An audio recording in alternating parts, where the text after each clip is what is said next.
Բելաջան, մինչև մենք կանդրադառնանք այն բուն թեմաներին, որոնք վերաբերում են մշակութային ժառանգության պահպանությանը, քաղաքաշինական եւ այլ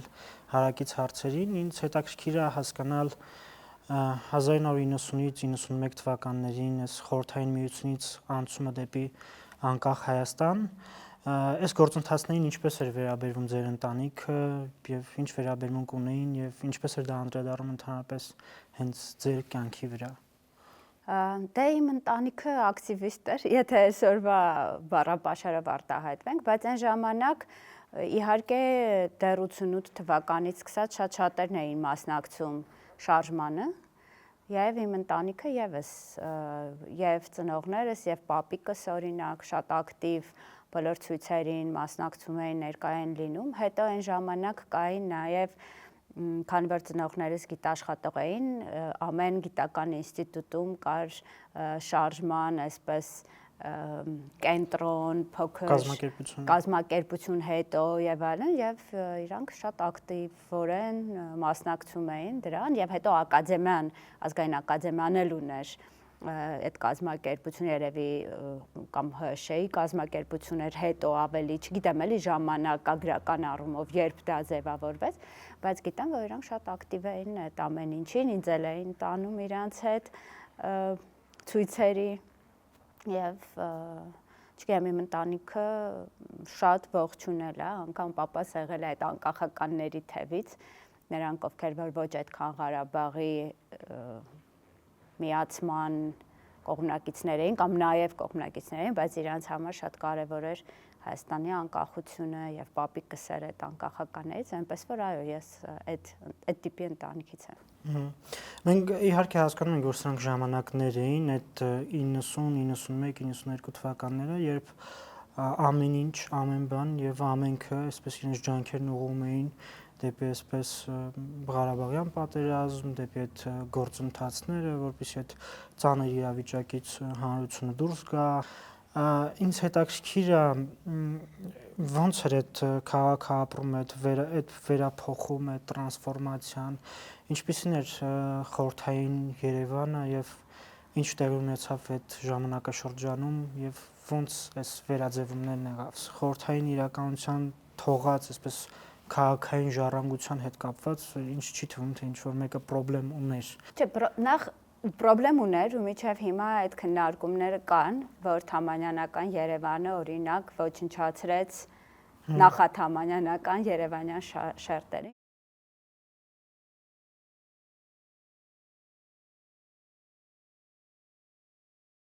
Ինչ որ չափով նաև Մկրտիչ Արմենի Երևան վեպում ես դու դա տեսնում, որ այգիները, բաղերը, արևելյան Երևանը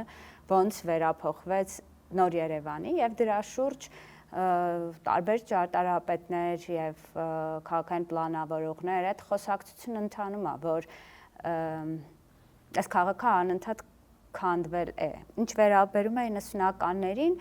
ժամանակ իհարկե ռեսուրսներ էլ չկար, որ դու առանձնապես ինչ-որ բաներ նորը կառուցեիր կամ հինը վերացնեիր, բայց իհարկե կար խոսակցություն ծառահատումների հետ կապված եւ եթե խոսում են քաղաքային խնդիրների մասին, դրանք անկախտելի բաներ են, հա, ծառային, ոնց որ կանաչ հատվածները, քաղաքի այգիները եւ իր ընդհանուր տեսքը եւ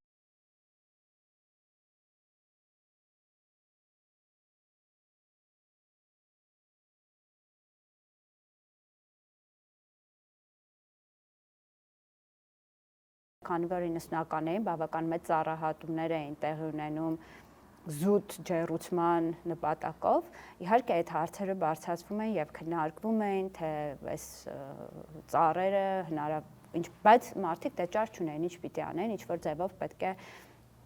ջեռուցեն իրենց բնակարանները։ Իհարկե դու միջև հիմա նաեւ տեսնում ես այդ վառարանները, որ մարդիկ դրել են, ասենք տուֆի քարերի մեջ շենքերի վրա մնացած անցքեր եւ այլն։ Ուրիշ բան, որ հիմա կոնդիցիոներներ են դրել ու այդ կոնդիցիոներները պակաս անցքեր չեն անում, դա էլ արդեն կարիքից չի, դա արդեն այլ հարց է։ Բայց ես հիշում եմ անգամ երեխա ժամանակ այդ բաները տեղեր ունենում, այդ թվում քաղաքային տնտեսությունը իհարկե շատ աղքատացել էր եւ որոշ բաներ պահպանության ուղղակի կարիք ունեին, որոնք որ առանձնապես լավ վիճակում չէին, այդ թվում գետնանցումները, որոնք որ շատ վատ վիճակում էին, թափառող շները, դա էլ մեծ հարց էր, ինչ որ տարիներ շարունակ, գուցե ոչ 90-ականներին, դրանից հետո, որ այդ թափառող շներին ուղղակի սպանում են։ Սպանդի միջոցով։ Հա, այսինքն այդ բոլորը տեղավորվում է քաղաքային խնդիրների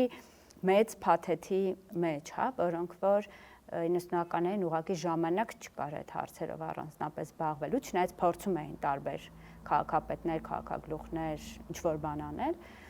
բայց այդ քաղաքի վերաձևումը շատ հստակ սկիզբ ունի եւ դա Ռոբերտ Քոչարյանի իշխանության տարիներն են, մոտավորապես 2000-2001 թվականից, երբ որ սկսվեց Երևանի կենտրոնի մասշտաբային վերափոխումը, Հյուսիսային պողոտան, Գլխավոր պողոտան, Աբովյան փողոցը, Պուշկինի, Արամի եւ Բուզանդի փողոցների այդ ամբողջ այդ Հյուսիսային պողոտան եւ որ կար, այդտեղ հին մասամբ ոչ շատ արժեքավոր, բայց բավականին մեծ չափով շատ արժեքավոր շենքեր, շինություններ, պատմական շերտեր ունեցող մի հսկայական քաղաքային այսպես շերտեր, պլաստեր ուղղակի ոչնչացվեց։ Այդ ձեր մանկության Երևանը, եթե նկարագրելու լինեք, ու հետո ոնց ձեր աչքի առաջ ավելի այսպես պատանեկության տարիներին, երիտասարդության տարիներին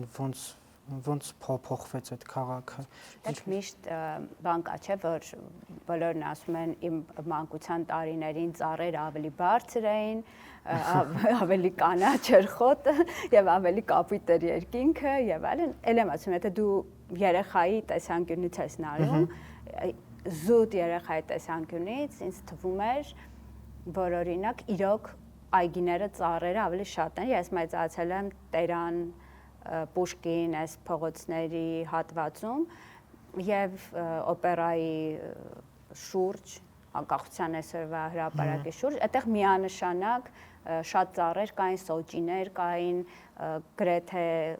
անտառային բավականին խիտ, որոնք որ հետո վերածվեցին սրճարանների, դա օրինակ առաջի հիշողություն, երկրորդը մեքենաները շատ քիչ էին։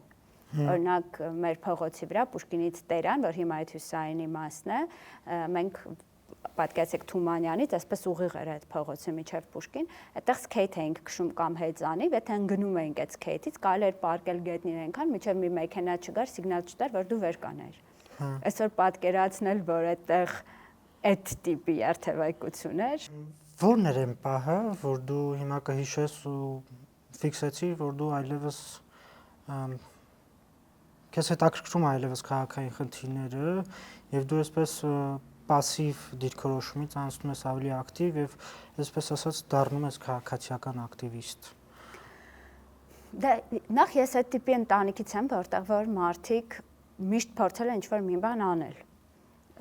Իմ եղբայրը 88 թվականին է ծնվել, հենց շարժման այսպես ծնունդ, եւ ես հիշում եմ, որ այն ժամանակ մի պահ հիշում եք, որ սովետական զորքեր մցրեցին եւ բաներ բարեկային ժամ էր,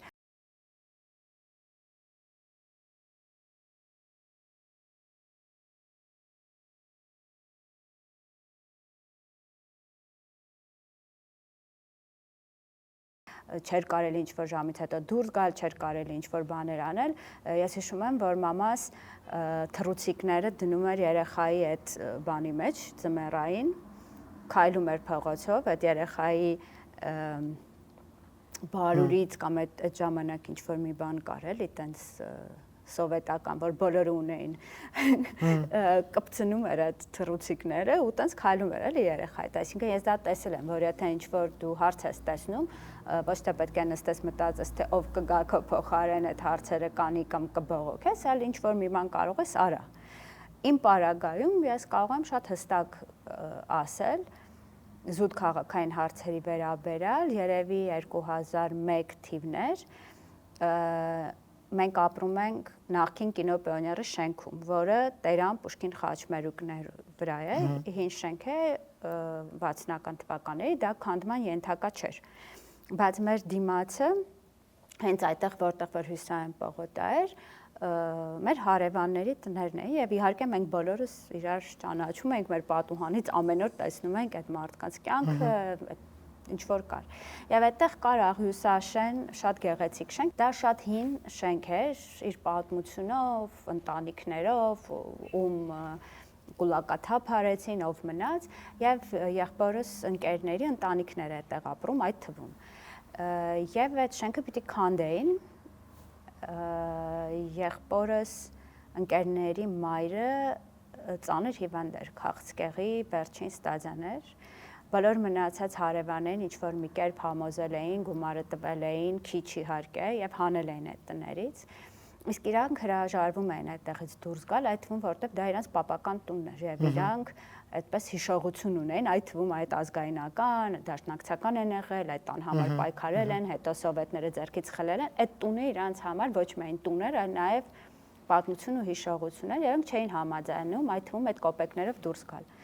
Եվ այս կինը այսպիսի ծանր ստադիայով ասացին պիտի հանեք։ Եվ մենք բոլորս իջանք հարևաններով եւ այլն եւ խնդրում էինք, որ թողեք այս կինը իր տանը մահանա, հետո կհանեք։ Իրանք չհամաձայնեցին, կանչեցին շտապ օգնության մեքենա, մի շտապ օգնության մեքենա եկավ, ասաց ես այս մարդուն այս վիճակով չեմ տանի։ Հետո կանչեցին երկրորդին եւ հարկադիր կատարողով այս կնոջը ու իր երեխաներին այդպես դուրս շպրտեցին, այդ կնոջը տարան ինչ որ հիվանդանոց, որից հետո ինքը մի քանի օր հետո մահացավ, ու այդ նույն գիշերը երբ որ տարան, եկան ու բուլդոզերով այդ տունը փլեցին։ Եվ դա ինձ համար անձնական ցնցում էր։ Եվ այդտեղ ոչ միայն շենքն էր կարևոր, շենքն էլ էր կարևոր։ Բայց ես հասկացա, որ ամեն շենքի հետ կապված կա մարդկանց պատմություն, կա մարդկանց հիշողություն, կա մարդկանց կապվածություն ու կա մարդկային ճակատագրեր։ Եվ այդ էր երևի հիմնական շարժիչ ուժը, որից հետո ես սկսեցի մասնակցել ոչ միայն շենքերի կամ քաղաքի ժառանգության, ինչ ենք մենք ասում ժառանգություն, որտեղ դա միայն մշակութային արժեք չի։ Դա այդ բոլոր շերտերն են։ Մարդիկ իրանց պատմությունները, իրանց համակեցությունը, իրանց հարևանությունը, իրանց պատմությունները, իրանց լուսանկարները, իրանց կյանքը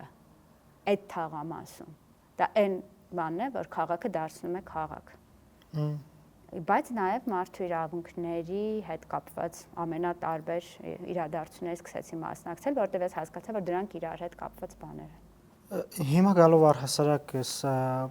քաղաքացիական ակտիվության, այսպես ակտիվ դիրքորոշման մասին խոսակցություններին, ինձ հետաքրքիր է իմանալ, թե բացի նրանից, որ դա խնդիր է լուծում կամ գուցե թե նաև միշտ չի, որ այդ պայքարները խնդիր են լուծում, ինչի համար է կարևոր, որ այդ ակտիվությունը միշտ լինի եւ լինեն այդ խմբերը, որոնք որ պիտի բարբերաբար այս կամ այն թեմաներով այսպես ակտիվություն դրսևորեն։ Տարբեր հարցեր եք տալիս, ամեն մեկը առանձին պատասխան է։ Նախ ասեմ, որ ակտիվ խումբը կամ ակտիվ մարդը դա միշտ եղել է ու միշտ լինելու է։ Սկսած դպրոցից, երբ ինչ-որ դասարանում, դպրոցում անարդարություն է լինում, միշտ կան մարդիկ, մի հոգի, երկու հոգի, երեք հոգի, ովքեր այդ հարցերը բարձրացնում են։ Հետևողական, ոչ հետևողական, հաջողվում, չի հաջողվում, դա միշտ կա բակում, ցանկացած կյանքի իրավիճակում, բանակում, բանտում, Սպարտակը գերության մեջ, չգիտեմ, դա անխուսափելի է, դա մարդու բնությունն է, որ միշտ կան մարդիկ, ովքեր որ համակերպվում են, վախենում են, լռում են, չեն ուզում, ավելի խոսակցության չեն ուզում մասնակցել եւ այլն, եւ միշտ կան մարդիկ, որոնք որ հարցեր են բարձրացնում, պատասխանատվություն են վերցնում, կրակի տակ են ընկնում, եթե մտածեք բոլորիդ շրջապատում եւ կյանքի ընթացքում այդ տիպի մարդիկ կան, ընդ որում միշտ չի որ նույն մարդն է, տարբեր իրավիճակներում կարող են տարբեր մարդիկ հանձն առնել նման այդպես է զարգացել մարդկության պատմությունը։ այդպես է զարգացել գիտությունը, երբ որ եղել են, չգիտեմ, Գալիլեյը, Ջորդանո Բրունոն, ինչ որ մարդիկ, ովքեր որ ասել են, որ այդ ճշմարտությունը մենք գտել ենք սա, եւ բոլորը ասել են, չէ, երկիրը տափակ։ Դա այդպես է։ Անկախ նրանից, թե մարդկանց կքննադատեն, չեն քննադատի, իրանք հենց հիմա հաջողության կհասնեն, թե չեն հասնի, այդ մարդիկ եւ այդ խմբերն են աշխարհը շարժում առաջ։ Ումից եք պաշտպանել ես ամբողջ ընթացքում Երևանը։ Որոշում կայացնողներից։ Կան արդյոք ինչ-որ հաջողված պատմություններ։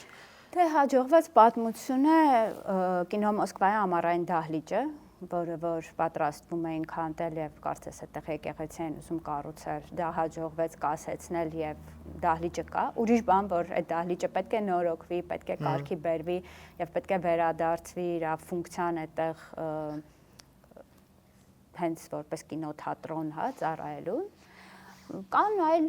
միգուցե ոչ այդքան երևացող արդյունքներ, որ ինչ-որ նախագծեր դրել են քննարկման եւ հնարավոր է եղել վաղ փուլերում դրանք կասեցնել կամ դրանց իրագործման վրա ինչ-որ ազդեցություն ունենալ։ Բայց իհարկե, երբ որ դու մրցում ես մեծ գումարների, մեծ շահերի, որոշում կայացնողների հետ ամենաբարձր մակարդակում, չգիտեմ, նախագահների, վարչապետների, քաղաքապետների, այդ պայքարը չի կարող շատ հեշտությամբ մեծ արդյունքների հասնել, այդ թվում են պատճառով, եւ դա ոչ միայն մենք ենք ասում, դա համաշխարհային հայտնի փաստ է։ Եթե դու չունես քո համաքաղաքացիների լայն աջակցությունը։ Հիմա օրինակ վերջին մեր sense անհաջողություններից մեկը Ֆիրդուսի թաղամասի պահպանության հետ էր կապված եւ քանի որ մեր համակարգացիների մի զգալի մասը համարում էր, որ այդտեղ արժեք որևէ չկա, հասնել մեր նպատակին, պահպանել որոշակիորեն այդ մասը կամ գոնե չկառուցել նոր հյուսային պողոտա այդտեղ 16 հարկանի շենքերով կամ 12 մեծ առումով մեզ չհաջողվեց։ Հաջողվեց հասնել նրան, որ գոնե որոշակի պատմական, այսպես գոտի կմնա, բայց բնականաբար արդեն ոչ իր նախնական եւ ցանկալի տարբերակով։ Մենք ես էլ ու տարբեր առիթներով շատ եմ լսում այդ հիշողության պահպանության կարևորությունը կամ անընդհատ այդ տերմինոլոգիան, որ կիրառվում է մարդկանց կողմից, ովքեր պայքարում են քաղաքի մշակութային ժառանգության պահպանության համար։ Ոչ միայն մշակութային, քաղաքի ժառանգության, որտեղ երբ որ ասում ես մշակութային ժառանգություն, այդ դեպքում ինչ որ պետք է ասես, այս է մշակութային արժեք, իսկ սա արժեք չի։ Ինչի է կարևոր այդ հիշողության պահպանումը։ Այսպես ասեմ, ինչ բան է հանրույթ, կամ ինչ բան է ազգ, ինչ բան է երևանցի, ինչ բան է աբովյանցի։ Զուտ այն մարդը, որ Երևանում է ապրում, զուտ այն մարդը, որ իրան հայաստանցի է համարում, ինչի հիման վրա եք դուք ձեզ աբովյանցի համարում, կամ ես ինձ երևանցի համարում։ Նրա հիման վրա, որ կա ինչ-որ ընդհանրություն, չէ, մարդկանց մեջ, որ ինձ հարցում եք, այցեք ձեր մանկության ժամանակ, ինչը կար, ինչը չկար, ինչի հետ էր կապված։ Եթե մենք ասում ենք, որ օրինակ, չգիտեմ, հեքիաթ կաֆեն, իմ տարիքի մարդկանց մի զգալի մասը անմիջապես պատկերացնում է ինչի մասին է խոսքը, դա սրճարան էր սովետական ժամանակ Թումանյան փողոցի վրա, որ բոլորս ինչ որ տարիքում հաստատ կյանքում գոնե մի անգամ այդտեղ եղել ենք կամ լսել ենք այդ սրճարանի մասին։ Հիմա այդ սրճարանը լիներ, ես կարող եմ երեխային տանել, ասել նայ, այս է հեքիաթ կաֆեն, որի մասին որ ես եմ եղել այդտեղ, չգիտեմ, ինձնից մեծերն են եղել։ Ոնց որ միջև հիմա կա օրինակ Կազիրոկ սրճարանը։ Եվ բոլորը գիտեն, որ այդ Կազիրոկն է, բոլորը գիտեն Հռիփսիկի մասին։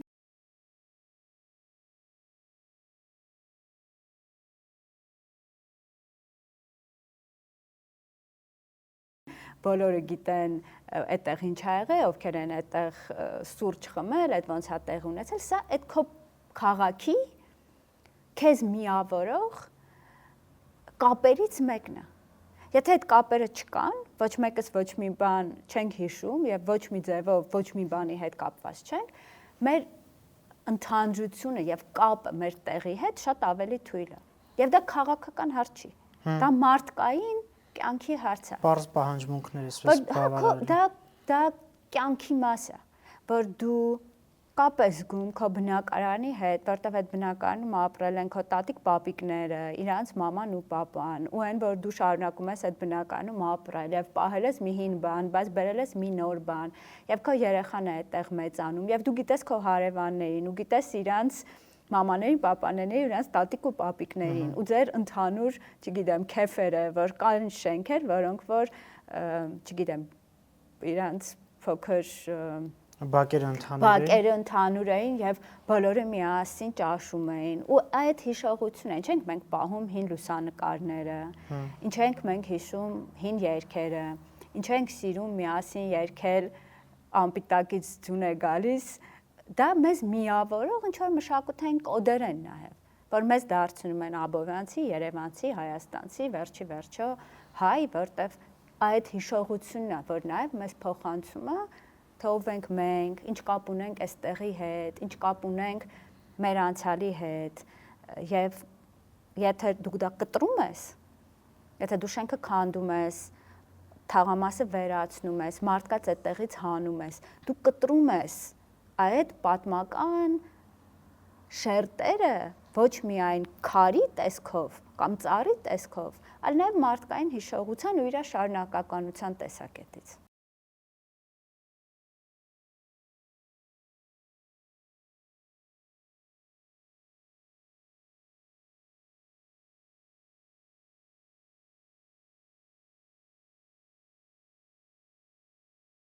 Ինչ է քաղաքային ակտիվությունը, այսպես քաղաքային կյանքի վերաբերյալ այս քաղաքացիական ակտիվությունը։ Չգիտեմ, դա իմ կարծիքով ինչ որ սարքած մի բառակապակցություն է, իրականում երկու բառն էլ ինձ համար մի քիչ անհասկանալի են, ճիշտը որ ասեմ։ Ակտիվությունը հետևելն է, ինչ որ մի բան տեղ ունենում քո շրջապատում։ Դու դպրոցում ես եւ օրինակի համար կա ձեր դասարանում անարդարություն։ Կա մի երեխա, որ հաշմանդամություն ունի օրինակ, կամ ավելի սոցիալապես անապահով ընտանիքից է, ու այս երեխային անընդհատ ենթարկում են ինչ-որ ճնշման։ Ծաղրում են, ձեռ են առնում, նեղացնում են, վիրավորում են, ասում են, չգիտեմ, պայուսակն են շպրտում եւ այլն։ Դու որպես այդ դասարանի մաս ինչ ես անում։ Դու դրան մասնակցում ես, դու էլ ես ծաղրում, նեղացնում եւ այլն։ Դու ոչինչ չես անում, կողքից նստած ես, ասում ես այնքան ժամանակ միջև ինձ չեն ծաղրում, ինչ ուզում են թող անեն, կամ դու զգում ես այդ անարդարության զգացումը եւ փորձում ես միջամտել։ Գալիս ասում ես, ինչ եք այդպես անում, կամ այդ երեխային պաշտպանում ես, կամ այդ հարցը բարձրացնում ես քո դասղեկի մոտ, եթե այդ հարցը չի լուծվում, 1-2 ուրիշներին համոզում ես, գնում ես ուսմասվարին ես բողոքում։ Այդ ցանկացած մակարդակում անարդարության հարցերը չլուծվածության մեջ քո վրա պատասխանատվություն վերցնելն է։ Դա է ակտիվիզմը իմ կարծիքով, ցանկացած մակարդակում։ Երբ որ դու տեսնում ես, որ շենքը քանդում են, որ այս մարդկանց տնից հանում են, դու ինչ ես անում։ Ասում ես դե լավ, մեր տունը չեն քանդում, դա ինձ իմիջիալից 100 անգամ են հարցրել, միլիոն անգամ ասել են, դու այս գործի մեջ մտել ես, որտեղ ձեր տունը քանդել են, ասում եմ, չէ, իմ տունը չեն քանդել, չեն քանդելու։ Ես իմ համար չեմ դա անում։ Ես դա անում եմ ուրիշ մարդկանց համար, որտեղ ես համարում եմ, որ դա անարդար է բոլորի հանդեպ։ Եթե ես հիմա աչք փակեմ, որ այս հաշմանդամություն ունեցող կամ աղքատ կամ չգիտեմ, ցանկացած երեխային ծաղրում են, ինձ չեն ծաղրում։ Ես չեմ կարող գիշերը հանգիստ քնել, ես չեմ կարող գալ նստել այդ դասարանում, ես չեմ կարող ինձ գիծ գծել իմ եւ ուրիշ մարդկանց միջեւ։ Դա տեղի ունենում բոլոր մակարդակներում։ Եվ այդ ակտիվիզմը, երբ որ դու ոչ թե տեսական բողոքում ես կյանքից, անարդարությունից, այս աշխարհի դարդերից, իշխանությունից, փողոցի, դու համարում ես, որ թեկուզ փոքր դու ունես պատասխանատվություն տեղի ունեցող իրավիճակի համար։ Սա է, դա կարող է վերաբերել ծառահատումներին, դա կարող է վերաբերել ապօրինի շինարարությունը, դա կարող է վերաբերել բնապահպանական հարցերին, դա կարող է վերաբերել կանանց իրավունքներին, դա կարող է վերաբերել կյանքի ցանկացած բնակավարին, որտեղ դու զգում ես, որ սիրտը ցավում է, դու պատրաստ ես դրա ուղղությամբ ինչ-որ բան անել, անձամբ քո ժամանակը, քո էներգիան, քո ամակը ռեսուրսն է դնել դրա մեջ, անշահախնդիր կամ միգուցե հետո դրա շուրջ կարող ես կազմակերպություն ստեղծել, նաև աշխատել եւ աշխատավարձ ստանալ, դա էլ է տարբերակ, բայց դա մի բան է, որ քեզ անձամբ ստիպում է ինչ որ գործնական քայլեր